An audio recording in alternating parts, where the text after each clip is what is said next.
Uh, Let me start by saying that, it's really great being here. Kalimera. It's been a long time since I've been in this venue, like, I don't know, 8 years or something. And back then we were like just getting started, and now it has grown into this big, beautiful thing, and I'm just happy to see old friends, colleagues, peers, and connect with new ones. So today we're going to be taking a look into how to use machine learning in practical ways in observability systems, and how to go from using those systems to generate insights to take action. First, I always like starting my sessions with a bit of who, what, and why. For those of you that are not familiar with me, I work for Nike. I'm the Observability Platform Engineering Director for the company's global technology organization. The organization is about 5,000 people overall, out of a total FTE headcount of like 95,000 people. And personally, in my teams report to a domain called Foundational Platform Engineering. Now, this is not a very typical landscape. Most observability teams, or otherwise referred to as core SRE, usually report to the resilience engineering domain. But in our case, it's different, and it's a very conscient choice. The reason is that, well, we build platforms. We don't utilize, ready-made solutions where possible, because for our scale, those usually either don't work as well as we would like to, or they simply cost, tens of millions of dollars if you do.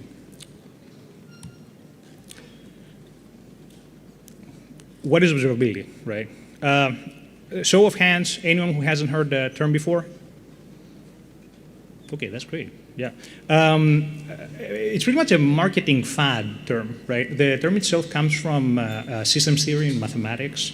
It means to observe the processes of a system as a black box. Prior to the last few years, where it has become huge in terms of, let's say, industry revenue as a technology domain, people used to call some part of it monitoring, right? I do not personally love or hate either of these terms, but it's good to acknowledge that if someone just tries to push observability as a term down your throat, they are probably trying to sell you something. All right, so what do we do with observability, right? We troubleshoot systems, which is the most obvious thing, right? We need our systems to be available, we need them to be performant, and we need the user experience to be optimal. Ensuring reliability. Reliability and resiliency are two different concepts, but this is not an SRE talk, so I don't have time to go over that. But beyond that, an often overlooked thing about observability is that it extends much beyond the obvious, which is it adds business value, right? Many mature organizations in this practice use observability to gather business data to measure the effectiveness of things like, at Nike's context, marketing campaigns in a really large scale on the billions of users, or marketing campaigns, emails, clicks, whatever. All right, some additional context on why we practice observability at Nike and why the practice is as big as it is. I've been at this role for 3 years. The team precedes me by about a decade. So there was a separate observability team. At the time, it was not called observability, ever since 2013 or so. Why? Nike has a complex landscape when it comes as a company on how it generates revenue. It all starts with how we make money. That is true for any public company. 25% of this revenue comes from digital, and that revenue is growing by about 5% year over year for the past 10 years. The company generates about $51.4 billion last year in revenue. Sure, we sell shoes, right? We just sell a lot of shoes. So we need ways to to handle this ballooning traffic. Much of this, I suppose, is not new to everyone. It all started with COVID, right? Of course, COVID being the unforeseen condition that it was. We went from, so this slide is not about Nike's successes. It has to do with explaining where we were, like, let's say 5, 6 years ago and where we are right now. In 2019, we had something like 18 million registered users. Today, we have over 600 million registered users.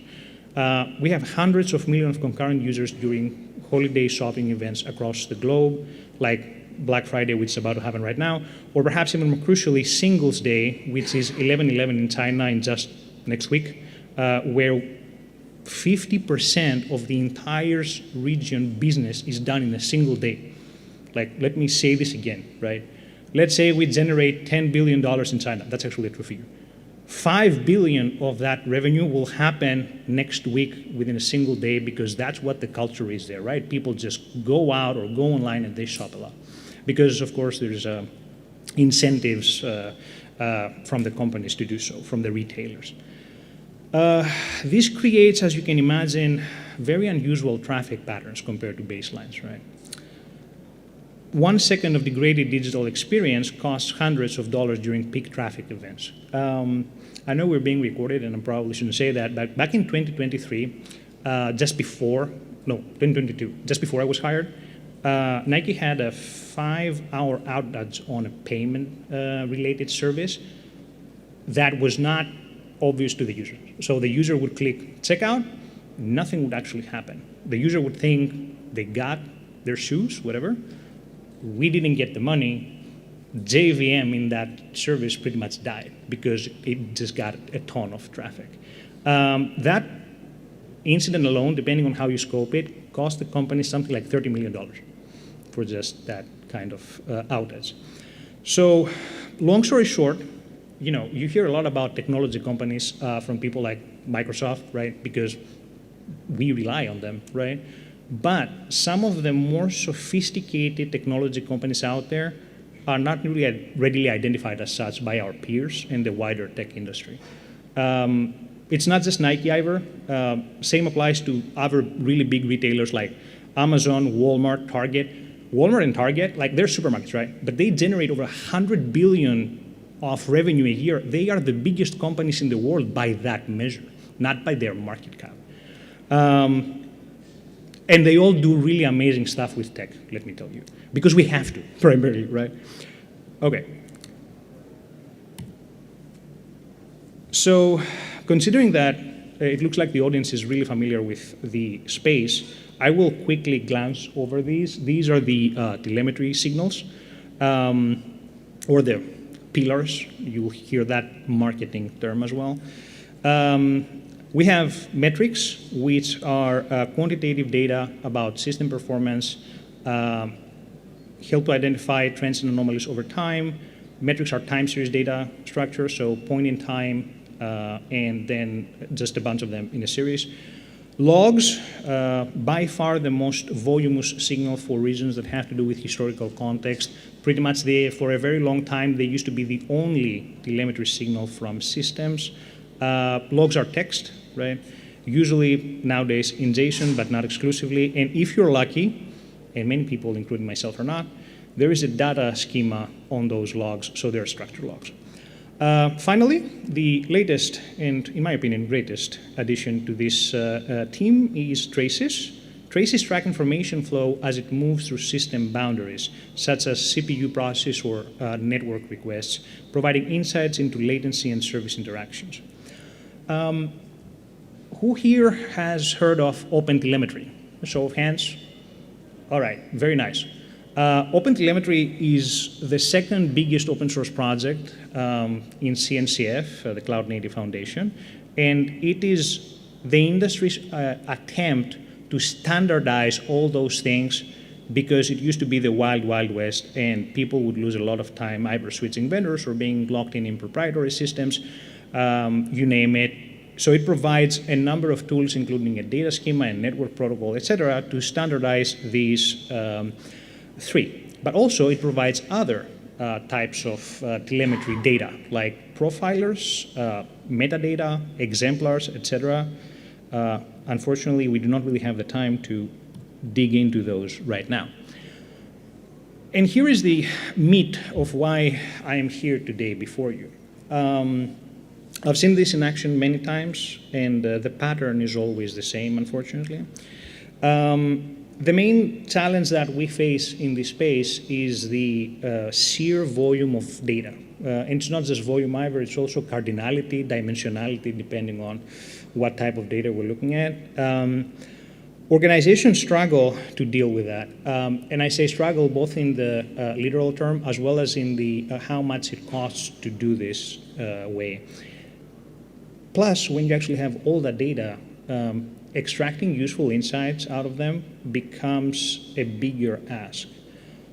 Now, why are we in this situation is because the people who sell us the solutions, the vendors, usually, will advocate for gathering as much data from these systems and our users, our consumers, our customers as possible, while they actively charge us based on data ingestion or data querying, data storage, or retention. That is not a diss at the vendors. Nike Legal would like to make this very clear because we might get sued. We love the vendors. But they have cloud bills to pay, so it takes money for them to process all these things as well. So you have all this data, right? OpenTelemetry meaningfully moves the needle in being able to correlate the data. But it is challenging if you are not in OpenTelemetry, like by far most people are not, or if you're not mature enough in your journey in where you are with OpenTelemetry, pretty much you do not get data correlation out of the box. You have to do work. Of course, if you're in a vendor, maybe you don't have to do work, but you'll pay money. This leads to the problematic data correlation, leads to real problems on the field, right, on the ground. So because responders, human responders, operation engineers, support people, SRE, right, rely on that data to do troubleshoot in near real time as those incidents occur, they are victims of the ever-increasing data volume, right? And that leads to slower response time to incidents that impacts system reliability and user experience. What it really means for people like me at the end of the day is that we leave money on the table, both by paying exorbitant enterprise contracts to vendors, as well as by having these customer-facing incidents where responders are plagued by these inefficiencies due to lack of automated options or intelligent data correlation. But my personal favorite, that's the typical reaction of organizations in this type of problem, is this. So we get even more data, and we never break the cycle. How do we break the data cycle? By using machine learning. I say machine learning and not AI very constantly. I think that's going to be more clear as we go on. So now we're going to go over the use cases that we can apply this idea to. First one is intelligent anomaly detection. This picture right there on the left side is one of my personal favorite vendors. Is called Honeycomb, and this is a visualization called a bubble lab, which is essentially a heat map where you can zoom in. What you can do there is, this is essentially a great user interface for visualizing outliers and unusual trends in data. This is also proprietary, unfortunately, so you have to be a Honeycomb customer. But it goes to show what I'm trying to get to is like how you apply machine learning in unusual patterns. So real-time data analysis specifically, or perhaps most importantly, in metrics. Machine learning models can analyze data streams continuously and identify anomalies as they occur. You don't even need GenAI or anything of that sort to do that, even though nowadays there are actually zero-prompt models like that as well. Old school machine learning will absolutely be able to help you there, and we'll go over those algorithms in a bit, those choices. Okay, so now you can visualize, you can detect the anomaly, right? as a person, as a human responder, you would typically follow a runbook if this type of incident had happened before, or you would try to troubleshoot the incident as it takes place if it is a novel incident. But nowadays, we also have agentic systems, right? So AI that is able to take action for you. These agents can leverage that existing automation or sets of instructions, like runbooks, to drive incident resolution. Unfortunately, your mileage will vary a lot. The effectiveness of those systems is directly proportional to the quality of your organization's maturity in the resilient space overall. If you don't have runbooks, or if you don't have good runbooks or practices, AI agents aren't wizards, right? They can't do these things. So first and foremost, it's a cultural thing. Like, you can only take advantage of these systems if you're running a mature practice for your specific company or domain.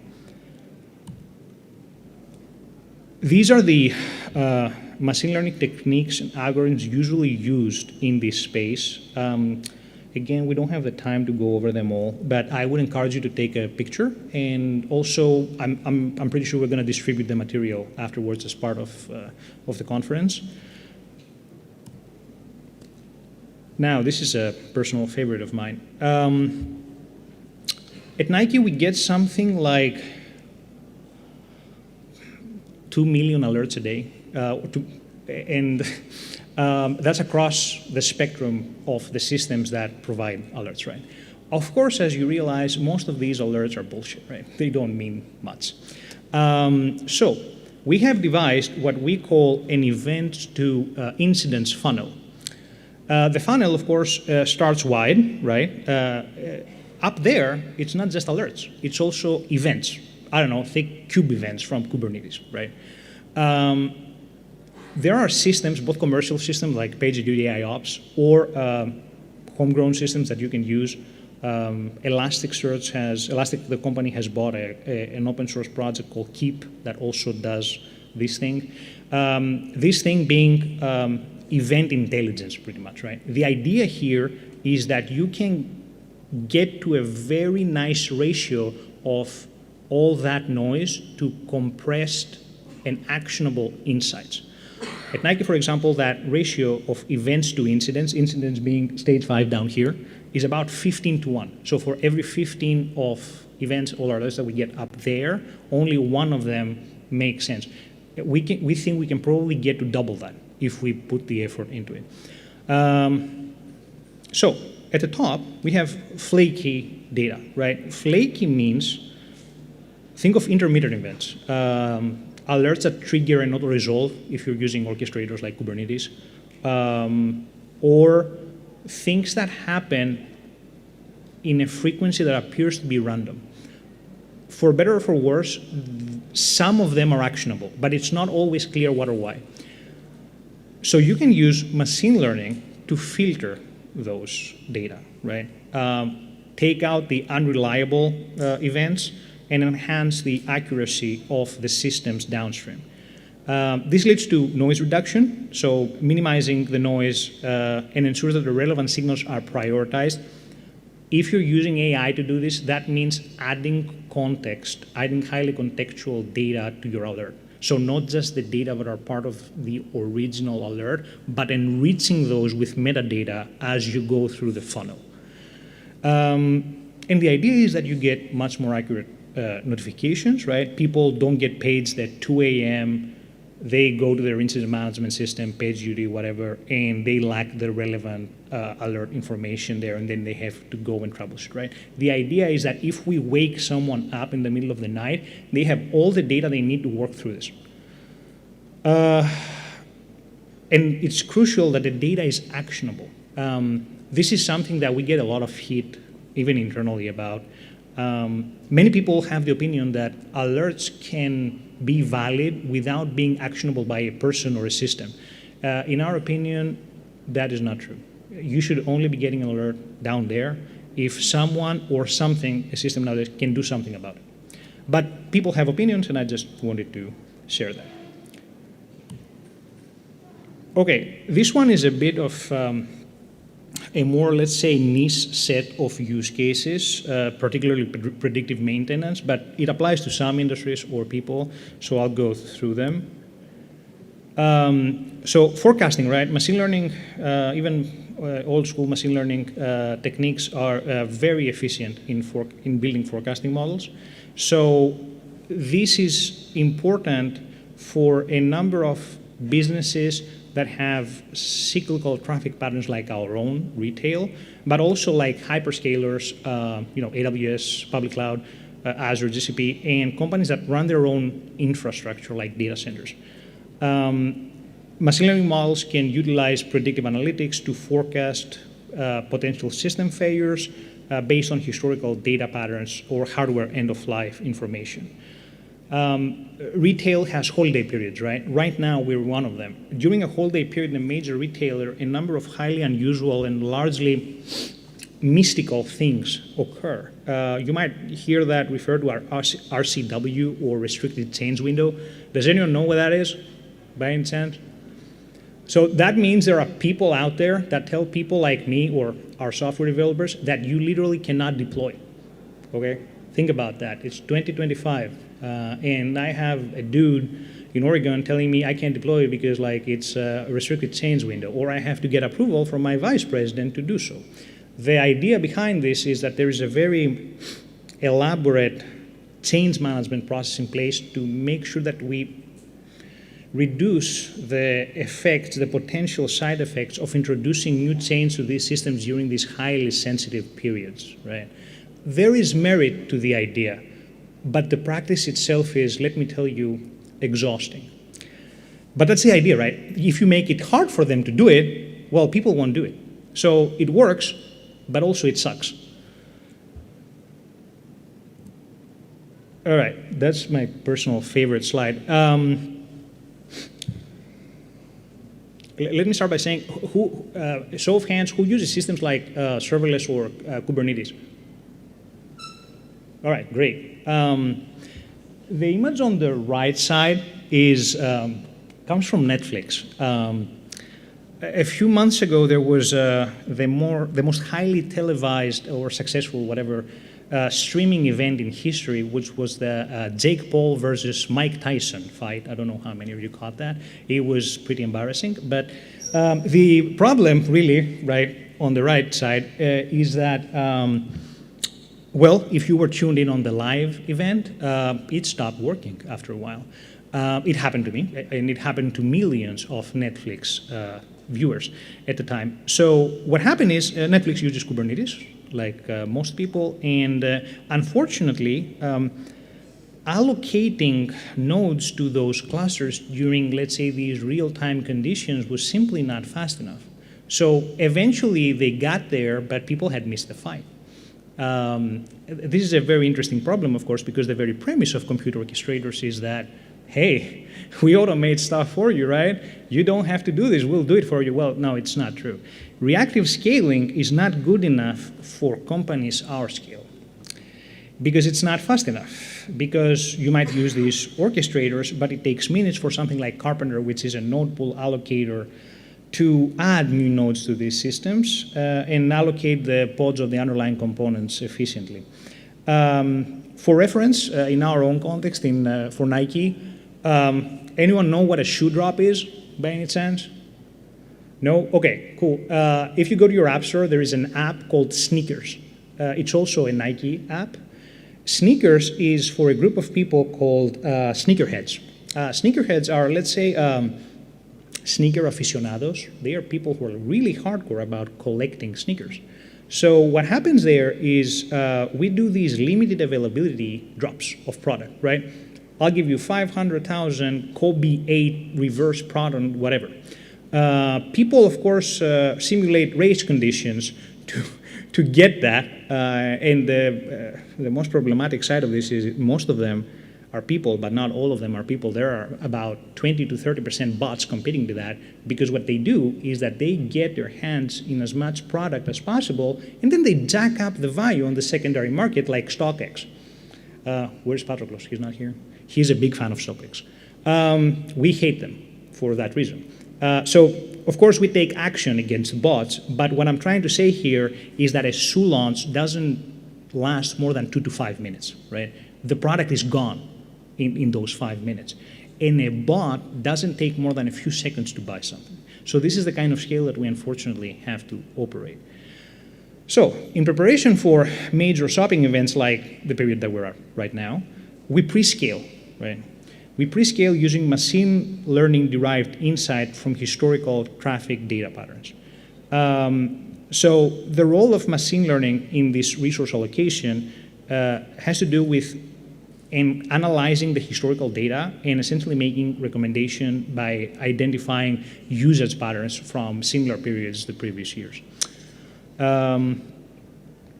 Some of the things that we've seen in this practice, we've been doing this for a few years now, are not immediately obvious by having humans analyze that. So there's definitely value in doing that if it applies to your domain. All right, now, can't have a talk in 2025 and not talk about GenAI, right? Everybody has to push that down your throat. So they pay me to do this. No, they don't. I'm just GenAI is a lot of hype as well, right? There is no doubt about it. But in observability systems, there are some very valid use cases about it. Primarily improving quality of life for all of people involved, but also because of how much data is involved, and large language models are uniquely suited for that kind of analysis. So today, right, or in the past, we have domain-specific languages tailored to each vendor system's capability. If you are a user of Splunk, you have SPL. If you're a user of New Relic, you got HonorQual. If you're using Prometheus, which is not even proprietary, you still have PromQL, right? I guess what I'm trying to say is those domain-specific languages were built for a reason. The reason being that there are constructs, underlying constructs in the data that cannot be efficiently queried with a more generic language like SQL. So they have a reason that they exist. Now, the problem, though, is that as a user, you, of course, have to know these languages to query the data, right? Most people don't. I have like 5,000 internal users in Splunk at Nike. Those people don't know SPL, but they are still expected to be able to do their jobs, which relies on being able to efficiently query the data. Okay. Some systems, especially open source systems like ClickHouse, use SQL as a common sense approach to abstract that complexity. But reality is that unfortunately it doesn't work too well. We use ClickHouse as well. ClickHouse is an amazing system, but you will not get the value that you could out of it by asking SQL queries of the kind of level of sophistication that you would expect from someone who is not an expert, is what I'm trying to say. Yes, you can ask questions. No, you can't get to that level of sophistication that allows you to probably extract the maximum value out of it. So how can large language models help us here, right? By moving the conversation from asking questions in those proprietary languages to using English or Greek, I don't know, natural language processing, right? So instead of me writing an SPL query, a PromQL query, I'm going to describe my problem in English, and then the underlying system would translate that into the language, the querying language of the system that you're asking questions to. We have had a lot of success with this use case using out-of-the-box open source large language models. The reason, as in you don't have to custom train your model or do anything very sophisticated. The reason is you have so much data there already that those systems can pretty much help you with that out of the box. You're not going to get zero-shot prompt out of them, but you might realistically get what we're seeing is like 85% accuracy without doing anything. That's it. There's huge value in that, pretty much. Okay. Insights, right? So it's not just about querying, it's also about troubleshooting. How do I generate real-time or near real-time insights that help teams identify issues more swiftly and accurately? For instance, scaffolding highly contextual on-the-fly visualization. This is a bit of a latest and greatest thing, but I love talking about it. Most people all of us, I'm sure all of you have dashboards, right, in those systems. Those dashboards, I'm sorry to say, are usually useless because when novel stuff happens, the data that you need are probably not there, so you'll have to ask additional questions to those systems. More than that, at our scale, we have tens of thousands of dashboards that haven't been used for months, right? Recently, we deleted like 12,000 of them. Those dashboards are static. They consume resources that we pay for while we're not using them. So interestingly, you can use generative AI to scaffold these dashboards in near real time. So not just the system giving you, interacting with the system from a user to system standpoint, but also from a system to user standpoint. So it can give you back that highly contextual visualization because dashboards are queries after all, right? And finally, AI ops systems, I'm not sure how I feel about that term, but it is what it is, can suggest effective remediation strategies based on historical incident data. So think of similarity scores, right? This incident looks a lot like that other incident, and that's what you did that last time to solve that kind of problem statement. But this is primarily a cultural shift from static to on-the-fly visualizations. There is a lot of value, primarily economic value, to be unlocked doing this.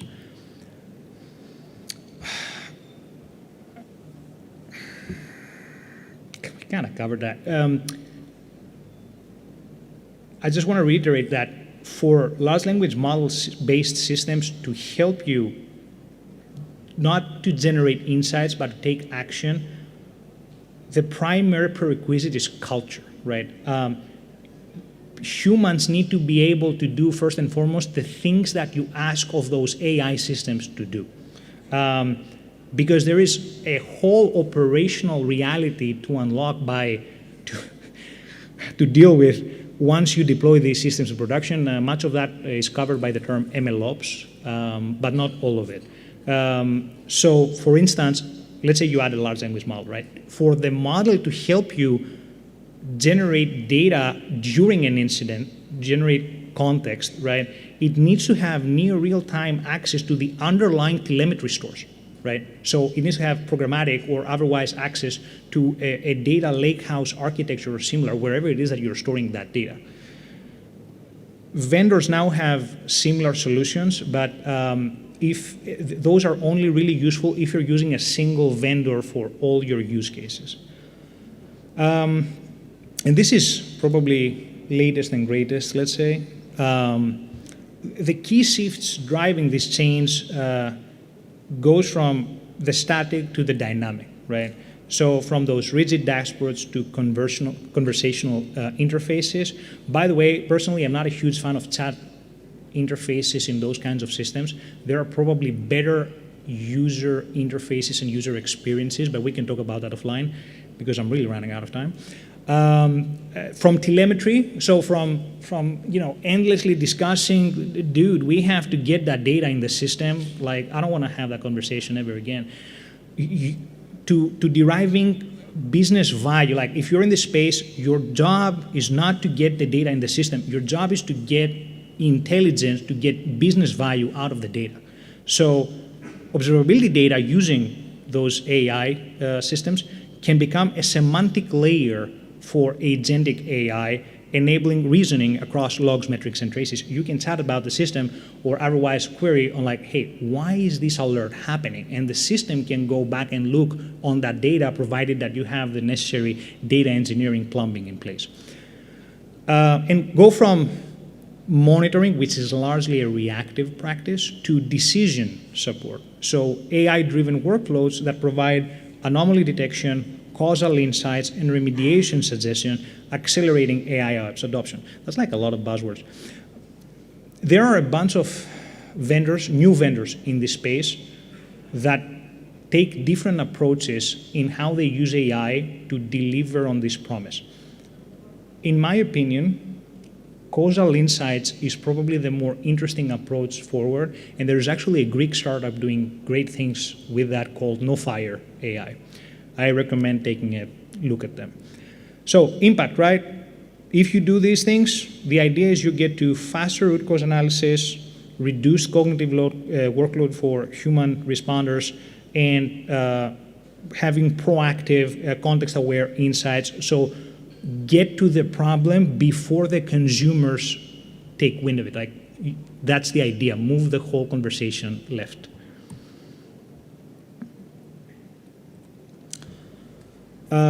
Lastly, some quality of life improvements, let's say. LLMs are great at generating text, right? A key practice of SRE as a culture, but also as a work task, is to do something called a postmortem or an after-action report after an incident. That process, if you've ever been part of one, is very tedious and full of opinions. So you have to construct a timeline. Whether you actually have the accurate data and the accurate timestamps is a question that depends on tooling. So what AI can do here is streamline or even automate the generation of these documentations, right? This is a crucial practice for mature teams, and you will also save money by doing this because these meetings take tons of people. I've seen one with 80 people on it, right? All those people get paid by the hour. So if you do that, you're probably saving time for everybody. There's still going to have to be humans that review that document, but we've seen some great use cases where people just didn't sit around in a meeting where like 79 other people were talking, pretty much. And the most important, perhaps, thing here is to generate remediation steps, right? So I've already talked about how these systems can only be successful if you have runbooks, essentially. Runbooks means different things for different people.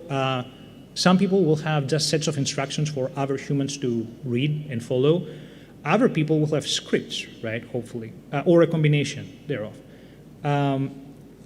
What AI can do here, though, is if it has access to the steps that the human or perhaps system undertook to deal with an incident, it can generate the runbook now. So you go holistically 360 here, right? You go from a place where if you have the runbooks, you can use such a system, to now having the system so it can generate runbooks. That is very interesting because most people, let me tell you, suck at being disciplined about these things. They just don't have runbooks at all, or something doesn't happen frequent enough for them to write runbooks or maintain them, more crucially. All right, just do it. The core concept of everything I'm trying to tell you is that you can get a lot of value out of starting experimenting with these things right away. You don't need to wait for vendors. You don't need to buy anything. Get an open source model and try some of this stuff out, or use open source projects that do old school machine learning. Prometheus, for example, have some terrific ones where you can just pump your data in and immediately get some business value out of it. That was it. Thank you very much. Thank you.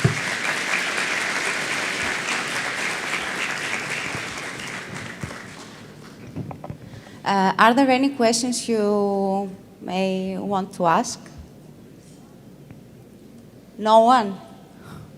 Okay. Oh, there's there, okay. There's back. I'm coming.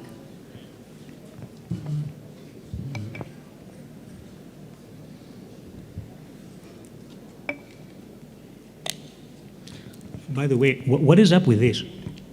What? Like? First of all, thanks for your presentation. Just one question. Have you measured how many of the events are actually alerts, but your machine learning infrastructure filter them out? And how do you address this problem? So, okay. Here, right? So the question is, essentially on the top, how many are events and how many are alerts? How many of the events which are actually alerts? Yeah, sure. That's the key KPI for such a system, right? That's how you measure success, pretty much, yes. Unless you need a number. I don't actually know. I can look that up and get back to you. So we have different data sources for these systems. Each data source pretty much has statistics. Some data sources, though, are events exclusive. Again, I go back to stuff like kube state or kube metrics. So those don't have alerts unless you actually create alerts from a different system on them, right? There are also systems that have the exact opposite problem. They only have alerts. Autosys, for example, is one of them. So especially on the supply chain side, everything is an alert. So the answer really depends on what kind of system or domain you're dealing with. Supply chain is just inherently more complicated, and the vendors are proprietary. They don't care about any of that. So you have to make these sorts of determination as part of the system. Yeah. There was another question back there, I think. Yep.